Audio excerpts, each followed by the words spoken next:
اللہ تعالیٰ نے داؤد علیہ السلام کے معجزات کا ذکر فرمایا ہے، یعنی پہاڑوں کا ان کے تابع ہونا، پہاڑوں اور پرندوں کا ان کے ساتھ مل کے تسبیح پڑھنا، اور جنگ سے حفاظت کے لیے ان کا زرہ بنانا، اسی طرح ہوا کو سلیمان کے تابع کرنا علیہ السلام، اور جو ان کے حکم سے ان کے تخت کو ہوا میں اڑا کر لے جاتی تھی، اور جنات کو ان کے تابع کرنا، وہ ان کے حکم سے کام کرتے تھے۔ جنات بھی، جن بھی تابع ہوتے ہیں اللہ کے نبیوں کے۔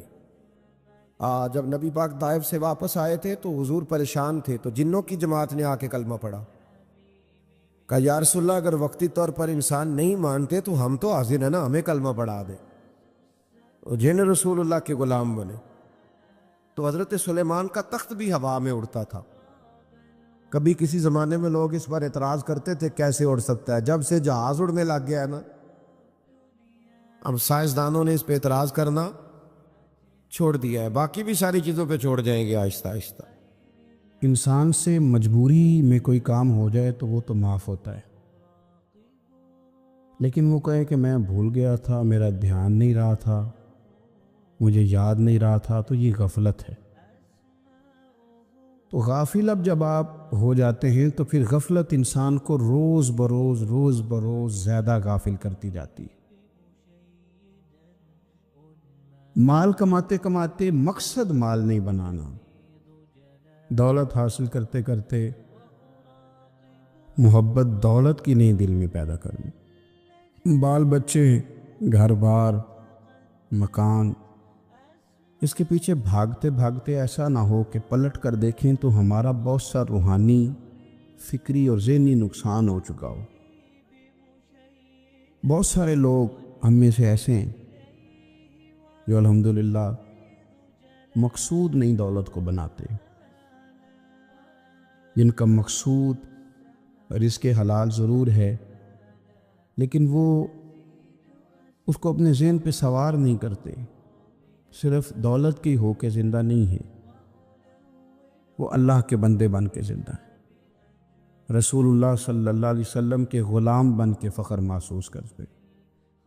دولت کی طرف جتنی زیادہ ہماری توجہ ہو گئی ہے اور مال کی جانب جتنا زیادہ ہمارا ذہن ہو گیا، سارے رشتے مال میں تلنے لگ گئے، ہر چیز کو اسی عینک سے دیکھا جانے لگا ہے۔ اللہ تعالیٰ نے قرآن مجید میں ارشاد فرمایا کہ یا ایھا الذین آمنوا لا تلھکم اموالکم ولا اولادکم عن ذکر اللہ، اے ایمان والو تمہارا مال اور تمہاری اولاد تمہیں اللہ کے ذکر سے کہیں غافل نہ کر دے۔ اولاد بھی تمہاری ہے، مال بھی تمہارا ہی ہے، رہے گا بھی تمہارے پاس، لیکن اس کی موجودگی میں غافل نہ ہو جانا، غافلوں جیسی زندگی نہ بتانا۔ جو لوگ سڑک کو منزل بنا لیتے ہیں وہ رستے میں رہ جاتے ہیں۔ سڑک جو ہوتی ہے وہ راستہ ہوتی ہے، منزل نہیں ہوتی۔ یہ جو رزق ہے، دولت ہے، مال ہے، اولاد ہے، یہ تو سارا رستہ ہے اللہ کی طرف جانے کا، کہ تھوڑا سا رزق حلال کمائیں، کمر سیدھی ہو جائے، اور پھر ہم اپنے رب کریم کی عبادت کریں۔ ہم رزق حلال کمائیں تاکہ ہم ہاتھ پھیلانے سے بچیں، اور ہم اللہ کے بندوں کی ضروریات کا خیال کریں، دین کے کاموں میں اپنے آپ کو مشغول کریں، کچھ نہ کچھ اپنا حصہ پیش کریں۔ یہ مقصود تھا، یہ منزل نہیں، یہ تو صرف ایک رستہ تھا۔ ہم نے اب کیا کیا ہے کہ یہی چیز ہماری منزل بن کے رہ گئی ہے۔ رات پیسے گننا، سویرے اٹھ کے پھر گننا شروع کر دینا، پیسوں میں رشتوں کو تولنا، پیسے کے ساتھ ہی اپنے آپ کو ہر وقت لگائے رکھنا۔ الجھ کے رہ گئے ہیں لوگ، الجھ کے، اور پھر کوئی بندہ جیت نہیں رہا۔ ہمارے دادا بھی یہی کہتے تھے کہ کچھ پیسے کمانے ہیں تاکہ بچے پال لوں، یہ کہتے کہتے چلے گئے۔ ہمارے ابا بھی یہی کہتے تھے، پھر اس کے بعد ہم نے بھی یہی بولنی شروع کر دی ہے، تو جیتا تو کوئی بھی نہیں، جیتا تو کوئی بھی نہیں۔ مال کو ضرور حاصل کرے۔ حضرت بہاءالحق نقشبند بخاری رحمۃ اللہ علیہ فرماتے، میں نے نا مینا کے میدان میں ایک نوجوان دیکھا جو لاکھوں کا کاروبار کر رہا تھا، لاکھوں کا، دیناروں کا کاروبار کرتا تھا، سونے چاندی ہیرے جواہرات کا کام کرتا تھا، لیکن فرماتے میں نے اس کے دل پہ نظر ڈالی، لاکھوں کا کام کرتا تھا پر اس کا دل ایک منٹ کے لیے بھی اپنے رب کی یاد سے غافل نہیں تھا۔ ہر وقت اس کا دل اپنے مالک کی یاد میں مصروف تھا، ہر وقت۔ ارشاد فرماتے ہیں کہ میرا شروع میں اس کے بارے میں گمان یہ تھا کہ دیکھو یہ شخص کیا کر رہا ہے، پیسہ کما رہا ہے، دولت کے چکر میں پڑا ہوا ہے۔ فرماتے ہیں کہ پھر میں نے ایک اور منظر دیکھا، ایک اور رنگ میں نے دیکھا کہ وہ کما رہا تھا، اور پھر اختتام حج پہ میں نے دیکھا کہ جو کمایا تھا سارا اللہ کے بندوں پہ خرچ کر رہا تھا۔ آپ اور میں، ہم نے دیکھنا صرف یہ ہے کہ کہیں ایسا تو نہیں ہے کہ دولت میں الجھ گئے۔ بہت سارے لوگوں نے یہ کہا تھا، ہم سنتے تھے جب کوئی آدمی جانے لگتا تھا نا پردیش پیسہ کمانے کے لیے، تو وہ کہا کرتا تھا کہ میں ملک سے باہر جا رہا ہوں، 2 4 5 سال لگا کے آؤں گا، واپس آ کے پھر یہاں میں نے کوئی کام کرنا ہے، تھوڑے سے پیسے کماؤں تاکہ یہاں نہ پھر میرا سلسلہ کوئی بن جائے۔ وہ 3 سال لگانے گئے تھے پر 30 گزر گئے ہیں، لوٹ کے واپس کوئی نہیں آئے۔ وہ 4 سال کا کہہ کے گئے تھے پر سال 40 ہو گئے، لوٹے نہیں۔ کیوں نہیں لوٹے؟ اس لیے کہ پہلے مفاد چھوٹا تھا، خیال یہ تھا کہ تھوڑے سے پیسے آ جائیں گے، بچوں کا خرچہ چلنے لگ جائے، فیسیں پوری ہونے لگ جائیں، اور مجھے کسی سے مانگنا نہ پڑے تو بس پھر میں کامیاب ہوں۔ یہ طے کیا تھا۔ اس کے فوراً بعد پھر جب باہر گئے تو خیال آیا کہ نہیں، صرف پنکھے کا نہیں، اے سی کا بل بھی دینا پڑے گا۔ پھر تھوڑا اور آگے بڑھے تو خیال آیا کہ چھوٹی گاڑی پہ گزارا نہیں ہوتا، بڑی گاڑی نہ لے لیں۔ پھر خیال آیا کہ بڑی گاڑی لی ہے تو یہ تو اندر کھڑی نہیں ہوتی، سامنے والا پلاٹ مل جائے تو ذرا گراج اچھا بن جائے گا۔ پھر الجھ گئے دوستو۔ پھر نہ مالک حقیقی کی جانب وہ نظر جو ہماری ہونی چاہیے تھی نہ رہی۔ ذوق سے نماز پڑھتے تھے، پھر ہماری نمازیں مختصر ہو گئیں۔ ہم سویرے اٹھ کے ذوق سے قرآن پاک پڑھتے تھے، پھر وہ وقت بھی ہمارا دفتر کی تیاری میں لگ گیا۔ رات درود شریف پڑھتے تھے، لیکن وہ بھی سارا ہمارا حساب کتاب میں وقت گزر گیا۔ ہم نے یہ سمجھا ہی نہیں کہ دولت کارخانہ نہیں دیتا، دولت سیٹ صاحب نہیں دیتے، دولت آپ کو آپ کی فیکٹری نہیں دیتی، دینے والے تو رب کریم کی ذات ہے۔ تو جہاں سے آنا تھا وہاں توجہ دینی چاہیے تھی کہ جہاں صرف ایک سبب تھا، ذریعہ تھا۔ حضرت اویس کرنی رضی اللہ تعالیٰ عنہ، ہمارے صوفیاء میں ایک لفظ بولا جاتا ہے فقر بوذر، یعنی کچھ لوگ ایسے ہیں جو سیدنا ابو ذر غفاری رضی اللہ تعالیٰ عنہ کے طریقے پہ چلتے ہیں۔ ایک لفظ بولا جاتا ہے فقر بوذر، کچھ لوگ فقر بوذر کے قائل تھے، اسی مزاج کے قائل تھے حضرت سیدنا اویس کرنی رضی اللہ تعالیٰ۔ ان کے ذہن میں ایک بات بیٹھ گئی تھی کہ یار دینے والا اللہ ہے، دینے والا عزت بھی اللہ دے گا، رزق بھی اللہ دے گا۔ بلکہ امام غزالی رحمۃ اللہ علیہ نے تو حدیث لکھی ہے، آپ فرماتے ہیں کہ نبی پاک صلی اللہ علیہ وسلم نے فرمایا جس نے بندوں سے عزت تلاش کی رب اسے رسوا کر دے گا۔ جو سیاست کر کے عزت حاصل کرنا چاہتا ہے، جو اس طرح کا ماحول بناتا ہے کہ میں کوئی ایسے کام کروں کہ لوگ میری واہ واہ کریں، لوگوں سے عزت کا حصول کرنے والے کو رسوا کر دیا جاتا ہے۔ عزت دراصل وہی ہے جو رب کریم عطا فرماتا ہے۔ میرے عزیز دوستو، آپ اپنی توجہ، دل کی توجہ، روح کی توجہ اپنے مالک کی جانب جب کر لیتے ہیں، غفلت کا پھندا اتار دیتے ہیں، اور ہر وقت غلبہ رکھنا پیسوں کا، ہر وقت اسی میں سوچنا، اسی میں محو ہو جانا، پھر آپ کا ذہنی نقصان ہوتا ہے۔ پھر آپ کی روح جو ہوتی ہے وہ بے چین رہنے لگتی ہے۔ پھر ایسے بھی غریب دیکھے جن کے پاس پیسے ہیں، پیسوں کے علاوہ کوئی شے بھی نہیں۔ پھر ایسے بھی تنگ دست دیکھے کہ جن کے پاس جائیدادیں بڑی ہیں پر ان کے پاس رات کو سکون سے سونے کے لیے وقت کوئی نہیں۔ عزیز بھائی، حضرت ویسے کرنی رضی اللہ تعالیٰ عنہ کی ملاقات ہو گئی حضرت حرم بن حیان کے ساتھ، یہ بھی تابعی ہیں۔ تو حضرت حرم بن حیان رحمۃ اللہ علیہ کہتے ہیں یہ نا ہم تو خیر بڑی ساری باتیں سنتے ہیں تو نصیحت نہیں نا حاصل کرتے، ویسے بھی یہ دور تقریریں کرنے تقریریں سننے کا ہے۔ جو عمل کرنے والے لوگ تھے ان کا کیا طریقہ تھا کہ وہ ایک دو جملے کافی تھا، علم و بس کریں وہ یار وہ ایک کو یہ رفتے نہیں درکار، جملہ ایک بھی تیرے لیے کافی ہے، لیکن شرط یہ ہے کہ تو عمل کا ارادہ رکھتا ہو، تیرا خیال ہو کہ عمل کرنا ہے۔ وہ لوگ نا مختصر سی باتیں کرتے، مختصر سی نصیحتیں کرتے، لیکن وہ اخذ جلدی کرتے، اس میں سے اپنے لیے خیر جلدی تلاش کرتے۔ حضرت حرم بن حیان کی ملاقات ہوئی حضرت اویس کرنی رضی اللہ تعالیٰ عنہ کے ساتھ، تو حضرت حرم بن حیان کہتے ہیں میں نے عرض کی حضور میں کسی ملک میں جا کے رہنا چاہتا ہوں، کہیں سکونت اختیار کرنا چاہتا ہوں، یہاں سے ہجرت کرنا چاہتا ہوں، تو مجھے کوئی آپ مشورہ دے میں کہاں جاؤں؟ تو فرماتے ہیں کہ میں نے جب یہ سوال کیا تو حضرت ویسے کرنی نے مجھے اشارہ دیا، فرمانے لگے ملک شام چلا جا۔ کہتے میں نے اگلا سوال کیا حضور وہاں جا کے کاروبار کیا کروں گا، رہوں گا کیسے، کھاؤں گا کہاں سے؟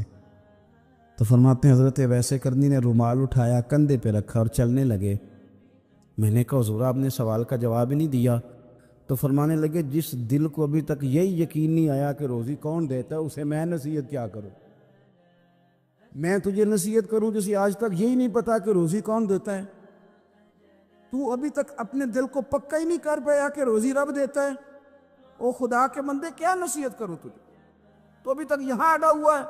تیرا جو توکل ہے وہ مضبوط ہونا چاہیے، تیرا بھروسہ اپنے رب کی ذات۔ تو غافل ہو گیا اللہ سے، تو نے اسباب پر بھروسہ سارا کرنا شروع کر دیا۔ اسباب اختیار کیے جاتے ہیں، بھروسہ رب کریم پہ کیا جاتا ہے۔ ہماری جو غفلت ہے نا وہ بھلا کیوں ہوئی ہے؟ وہ اس لیے ہوئی ہے کہ پیسے کسی کو بھی برے نہیں لگتے، پتہ نہیں ان میں کیا کشش ہے۔ یہ نہ آپ کسی جگہ بھی ان کا نام لے لیتے ہیں یا کسی جگہ بھی آ جاتے ہیں تو یہ برے لگتے ہی نہیں۔ یہ جناب بڑی بڑی فقیری کا دعویٰ کرنے والے اور لوگوں کو طریقت اور تصوف کا درس دینے والے ان کو بھی اچھے لگتے ہیں۔ یہ تو جناب جو لوگوں کو کہہ رہے ہیں فقیر ہو جاؤ فقیر ہو جاؤ، وہ خود امیر ہوتے جا رہے ہیں۔ یہ پتہ نہیں ان میں کیا ہے ایسا خاص۔ ہمارے ایک استاد تھے تو مزاج میں بڑی ظرافت تھی، حالانکہ بڑے اللہ والے بندے تھے، تو بات بڑی وہ دل لگی کی کیا کرتے تھے۔ تو ایک دن ہم نے پوچھا استاد جی خوشبو کون سی اچھی لگتی ہے؟ کہنے لگے بیٹا جو پیسوں میں سے آتی ہے وہ مجھے بڑی اچھی لگتی ہے، اس لیے کہ ملتے کم ہیں۔ ہمارا نا جب اس طرح کا ذوق بن جاتا ہے نا، آپ مزاج بنا لیتے ہیں پیسوں کا، لوگ سمجھتے ہیں کہ غریبی کا ڈر شاید زیادہ ڈر ہے، لیکن کبھی آپ دروازہ رسول پہ جائیں نا تو حضور نے تو کوئی اور ڈر بیان کیا ہے۔ حضرت ابو عبیدہ بن جراح رضی اللہ تعالیٰ عنہ بحرین سے نا مال لے کے آئے بہت سارا، حضور نے بھیجا، جزیہ لینے گئے یا مال غنیمت کا کچھ مال تھا، آپ لے کے مسجد میں آئے تو لوگوں کو پتہ چل گیا کہ آج مال آیا ہے۔ اب سب کو حصہ ملتا تھا اس میں سے، بدریوں کو زیادہ ملتا تھا، باقی لوگوں کو بھی ملتا تھا۔ تو فجر کی نماز کے بعد لوگ گھروں کو جایا کرتے تھے، لیکن آج پتہ چلا نا مال آیا ہے۔ تو یہ سیاستہ میں حدیث موجود ہے، سب لوگ مسجد میں بیٹھے رہے۔ حضور علیہ السلام نے فرمایا تمہیں پتہ چل گیا مال آیا ہے؟ عرض کی حضور ہاں۔ فرمایا تمہیں بانٹنے لگے ہیں، دینے لگے ہیں۔ ہم نا غریبی سے ڈرتے ہیں، ہم اپنے بچوں کے لیے دعا کرتے ہیں ان پہ غربت نہ آئے، ہم اپنے بہن بھائیوں کے لیے دعا کرتے ہیں ان پہ غربت نہ آئے، کرنی چاہیے، لیکن ذرا اس حدیث کے مفہوم کو بھی دیکھیے گا۔ نبی پاک صلی اللہ تعالیٰ علیہ وآلہ وسلم نے فرمایا تمہیں دینے لگے ہیں، مال آ گیا ہے، لیکن میرے قریب نے اپنی امت کے لیے جس چیز کا ڈر محسوس کیا وہ کیا ہے؟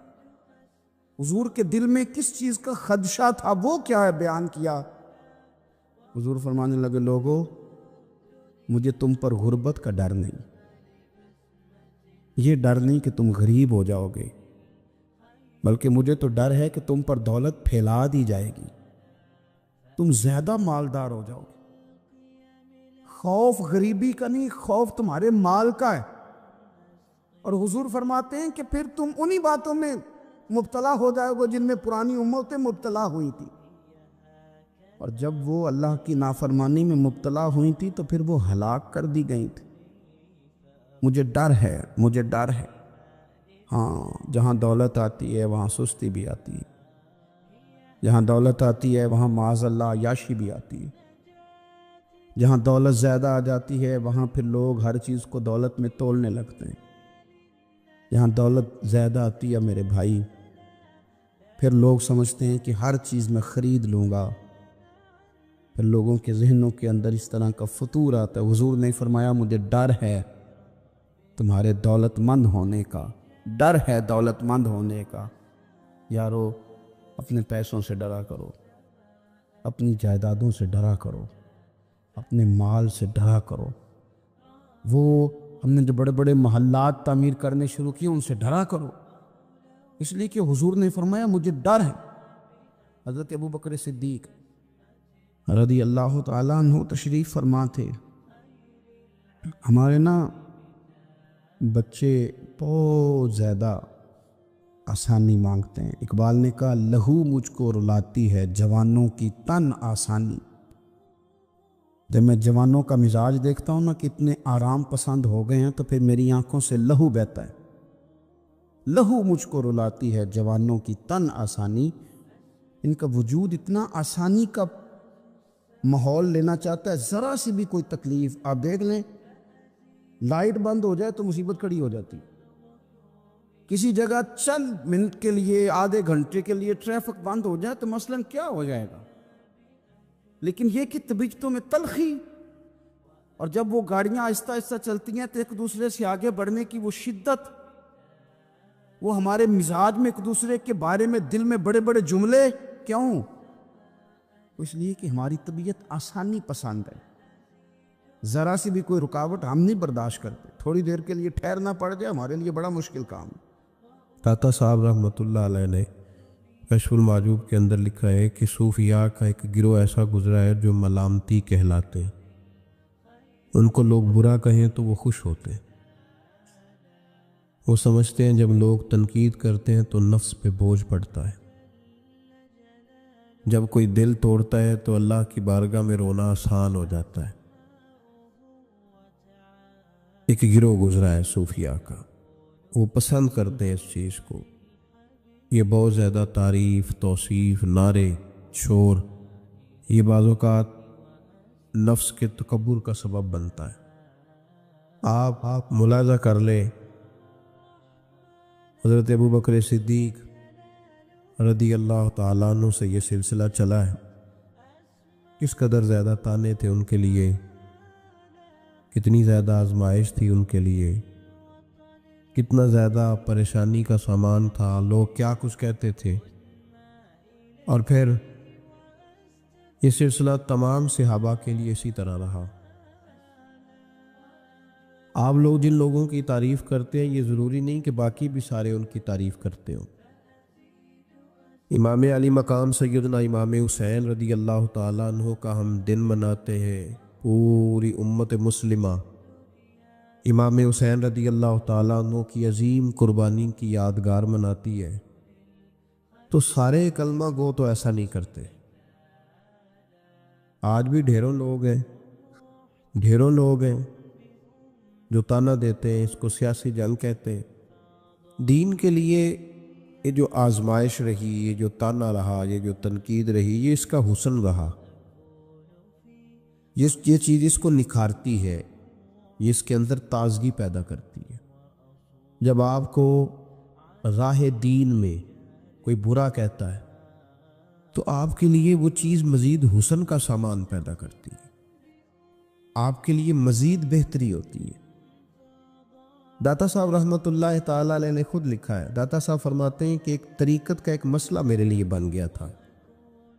روحانی سفر انسان کر رہا ہوتا ہے نا، جب بڑے اچھے اس کے اوراد و وظائف چل رہے ہوتے ہیں، عبادات چل رہی ہوتی ہیں، تہجد میں بوجھ نہیں ہوتا اس کے لیے اٹھنا، تلاوت قرآن پاک صحیح کر رہا ہوتا ہے، اگر مراقبے پہ بیٹھا ہے تو صحیح بیٹھا ہوتا ہے، اس کے اسباق صحیح چل رہے ہوتے ہیں، کئی دفعہ رکاوٹ آ جاتی ہے، اس کی کوئی نہ کوئی وجہ ہوتی ہے، یہاں تو کہیں غلطی ہو جاتی ہے، یا انسان کوئی ایسی بھول کر بیٹھتا ہے جس کے نتیجے میں بریک لگ جاتی ہے۔ داتا گنج بخش علی حجویری رحمۃ اللہ تعالیٰ علیہ ارشاد فرماتے ہیں کہ میرا طریقت کا کوئی مسئلہ بن گیا، روحانی سفر جو میں طے کر رہا تھا۔ آج کل تو خیر سارے لوگ طے کر کے بیٹھے ہوئے نا، ہم سارے سفر، ہم تو مسافر ہے ہی نہیں، ہم نے تو مکمل کر لیا سفر۔ ہم تو گفتگو کرتے ہیں تو ایسے لگتا ہے کہ جیسے طریقت کے اماموں میں ہمارا نام لکھا جائے گا۔ بالکل ہم کوئی ماحول ہی نہیں ایسا کہ کوئی سیکھے، کوئی پوچھے، کوئی سوال کرے، کوئی آگے بڑھنے کی کوشش کرے، مزاج نہیں رہا ہمارا۔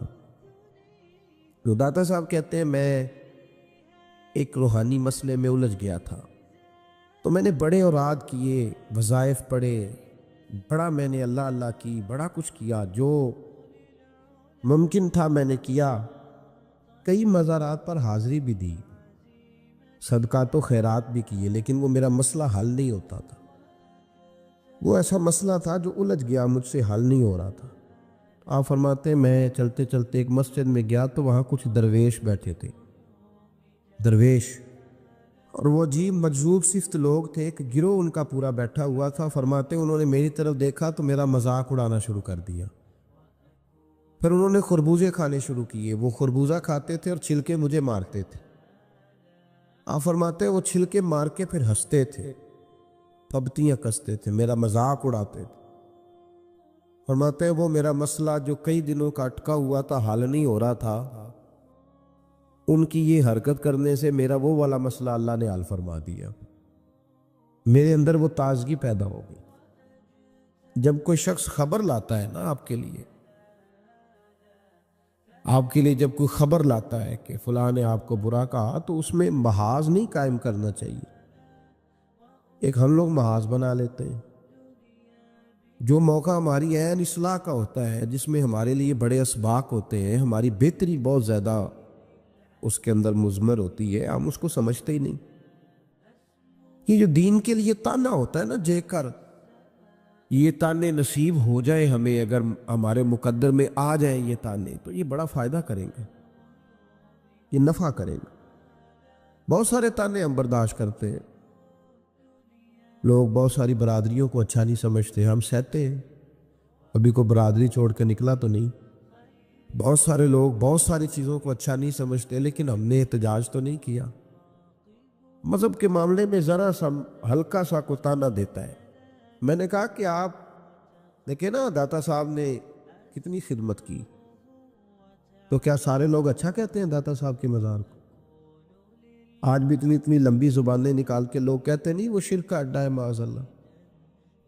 بابا فرید علیہ رحمہ زہد الانبیاء، شیخ الاسلام، تو کیا ساری دنیا ان کو صحیح کہہ رہی ہے آج بھی؟ تو یہ تو بھائی لطف ہے، آپ اس لطف کا رنگ کیوں خراب کرتے؟ اس کا ذائقہ لیں، اس طرف بھی توجہ کریں، اس پر غور کریں۔ میرے اعلیٰ حضرت فاضل بریلوی رحمۃ اللہ تعالی علیہ، اعلیٰ حضرت رحمۃ اللہ علیہ کے زمانے میں لوگ انہیں مجدد کہتے تھے، ان کے زمانے میں ہی انہیں امام اہل سنت کہا جاتا تھا۔ ان کے دور میں بڑے بڑے شیخ الحدیث، بڑے بڑے لوگ ان کی بارگاہ میں آ کے بیٹھا کرتے تھے۔ سید دیدار علی شاہ صاحب رحمۃ اللہ علیہ عمر میں ان سے بڑے تھے، لیکن پھر بھی ان کی خدمت میں آ کے بیٹھتے تھے۔ صدر اللہ فاضل سید نعیم الدین مراد آبادی جیسی شخصیات ان کی بارگاہ میں رات کو بیٹھا کرتے تھے۔ بڑے بڑے قیمتی لوگ، حضرت محدث سورتی، یہ مرید تھے مولانا فضل الرحمان گنج مراد آبادی رحمۃ اللہ علیہ کے، اور پڑھا بھی انہی سے، خلافت بھی انہی سے، سارا سلسلہ انہی سے، لیکن ہر وقت اعلیٰ حضرت کے پاس بیٹھے رہتے تھے، اور عمر بھی اعلیٰ حضرت سے زیادہ تھی۔ تو کچھ لوگوں نے کہا کہ سارا سلسلہ وہاں ہے، بیٹھے یہاں رہتے ہو۔ فرمانے لگے یار جو ایمان کی لذت ان کے پاس ملی ہے وہ کسی اور جگہ نہیں ملی، ہر چیز اپنی جگہ پہ، لیکن اس کے ساتھ ساتھ ایک دوسرا پہلو بھی تھا۔ جس طرح آج لوگوں نے شور ڈالا ہے نا، اتنی تنقید شاید کسی شخص پہ ہوتی ہو جتنی فاضل بریلوی پہ معاذ اللہ کی جاتی ہے۔ لوگ بدعتی کہہ کے، قبر پرست کہہ کے، بڑا کچھ کہہ کے تانے نہیں دیتے، انہیں الزامات نہیں لگتے. تو یہ آج نہیں شروع ہوئے، یہ اس زمانے میں بھی یہ سلسلہ جاری تھا. حضرت مولانا ظفر الدین صاحب بہاری رحمۃ اللہ تعالی علیہ بہت بڑے عالم تھے، بخاری کی شرح فرمائی، اور اعلیٰ حضرت کے خلفاء میں سے تھے، بڑے قابل آدمی تھے، بہت بڑے عالم تھے.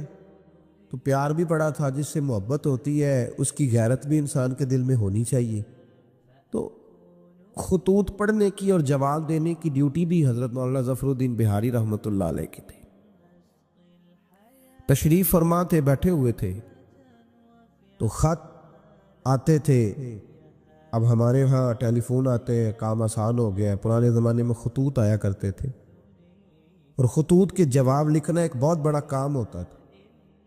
باقاعدہ مشائخ کے پاس کچھ لوگ ایسے موجود ہوتے تھے جو صرف خطوط کے جواب دیتے تھے، اور اگر کوئی فتوے کا معاملہ ہوتا تھا تو وہ فاضل بریلوی علیہ رحمہ خود لکھا کرتے تھے.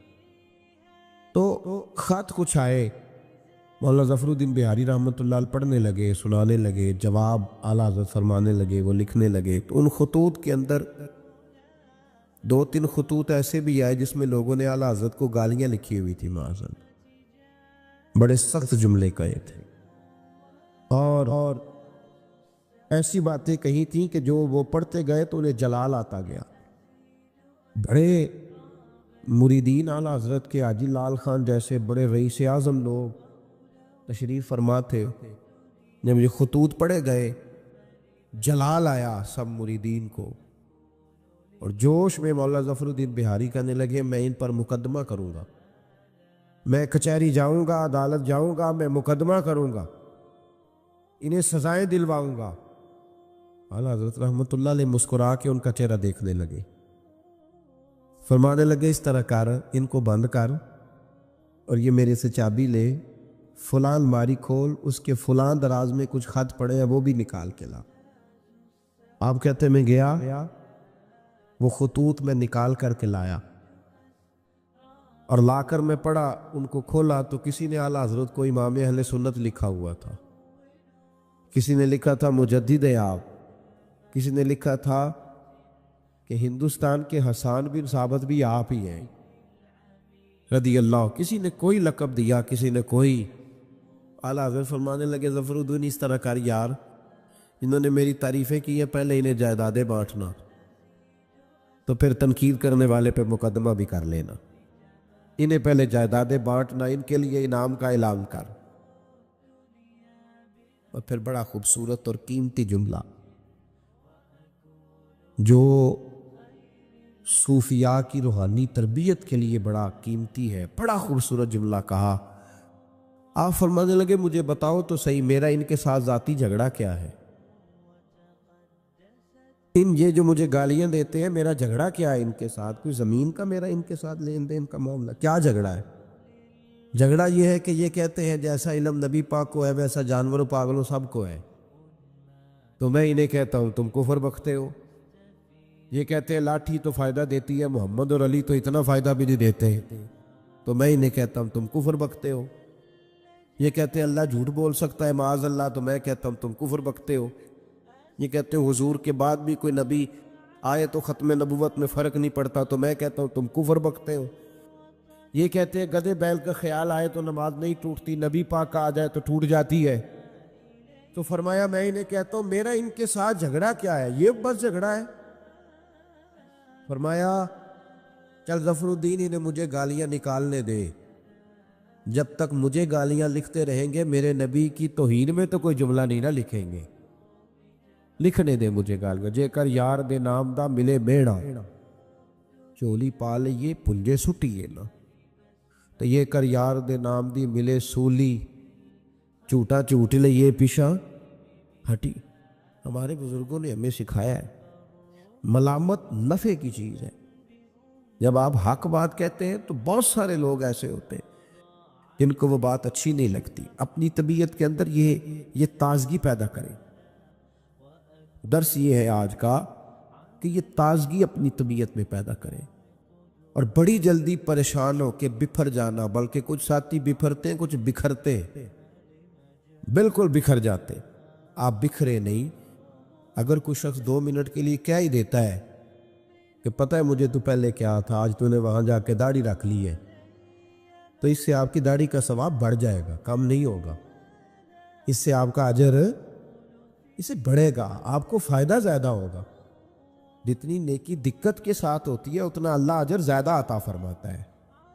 تو آپ بڑی جلدی پریشان نہ ہوا کریں، بڑی جلدی آپ جو ہے وہ اس طرف توجہ نہ کیا کریں کہ یہ مجھے فلاں آدمی یہ کہہ رہا ہے تو اب کیا بنے گا، کس طرح کر کے یہ سلسلہ چلے گا. یہ ہمارے بزرگوں نے، ہمارے مشائخ نے، ہماری تربیت کرنے والوں نے یہ اسباق ہمیں پڑھائے کہ اس سے فائدہ ہوتا ہو، اس سے نفع ہوتا ہے. بہت سارے لوگ کہتے ہیں میں نے داڑھی رکھ لی تو میرے اندر بڑی کمی ہے، تو لوگ کہیں گے، بہت سارے لوگ تانا دیتے ہیں داڑھی رکھ کے تو اس طرح کرتا ہے. تو بھائی بات یہ ہے کہ داڑھی رکھنے کے بعد معصوم کون ہو جاتا ہے؟ یہ کس نے فتویٰ دیا ہے کہ جو رکھ لے وہ معصوم ہے، اب اس سے غلطی نہیں ہوگی؟ تو گناہ چھوڑنے کی کوشش کرنی چاہیے. بلکہ میرا تو نظریہ یہ ہے کہ داڑھی بہت سارے گناہوں سے بچا لیتی ہے بندے کو، بہت ساری گناہوں سے داڑھی بندے کو یہ محفوظ کر لیتی ہے. یہ چیزیں آپ کو بچائیں گی، آپ کا تعارف پڑ جائے گا، آپ کے لیے لوگ اچھے جملے کہنے لگ جائیں گے، خیر کا فکر آپ کے لیے ادا کیا جائے گا. اس لیے نیکی کے راستے میں جب کوئی آدمی کوئی کسی جگہ پہ کسی شخص کو برا کہے، پھر ایک اور سوال ہے، اس کا جواب بھی بڑا ضروری ہے. کہتے ہیں جب میں برا تھا مجھے کوئی تنگ نہیں کرتا تھا، کسی کی طاقت نہیں ہوتی تھی، اب میں اچھا ہو گیا ہوں تو سارے چڑھائی کر جاتے ہیں. او بھائی بات سنو، بڑی سادی سی بات، میں نے شاید پہلے بھی ایک دفعہ یہ جملہ کہا تھا آپ کو سمجھاتے ہوئے، پھر کہتا ہوں. میرے محبوب پاک صلی اللہ تعالیٰ علیہ وسلم کی سیرت کے جو کمالات ہیں ان میں سے ایک بہت بڑا کمال یہ ہے کہ نبی پاک کی ذات تک لوگوں کی رسائی بڑی آسان تھی، آسان رسائی تھی. کسی کو مشکل، کسی کو دقت نہیں ہوتی تھی حضور تک پہنچنے میں، آسان رسائی. اگر کوئی شخص سمجھنے لگ گیا تیرے بارے میں کہ تجھے میں کچھ کہہ لوں گا تو اب یہ کچھ کہے گا نہیں، تو اس میں حرج کیا ہے؟ کیا حرج ہے؟ اور ایک نسخہ اور دے رہا ہوں، اس پہ بھی عمل کر کے دیکھیں. ایک ہوتا ہے کسی کے ساتھ لڑائی کرنا، وہ 2 منٹ کی ہوتی ہے. آپ کو کسی نے کچھ کہا، جواب میں آپ نے 2-3 باتیں کی، تو یہ 2 منٹ کی جنگ ہے، یہ ختم ہو گئی. اس سے آپ کو سکون نہیں ملے گا، اور اگر آپ سزا دینا بھی چاہتے ہیں تو سامنے والے کو سزا نہیں ملے گی. لیکن اگر سامنے والے نے سخت جملہ کہا اور آپ نے مسکرا کے اسے دیکھا اور پھر آپ نے خاموشی اختیار فرمائی، آپ تو خوش ہو کے گھر آ جائیں گے، وہ ساری رات سو نہیں سکے گا. اس کے لیے مشکل بن جائے گی کہ میرے ساتھ اس نے کر کیا دیا ہے، کیا کر دیا اس نے میرے ساتھ، کیا اس نے کر دیا میرے ساتھ. تو ملامت فائدہ مند چیز ہے، اس کو حاصل کریں. یہ ہمارے بزرگوں کا طریقہ ہے.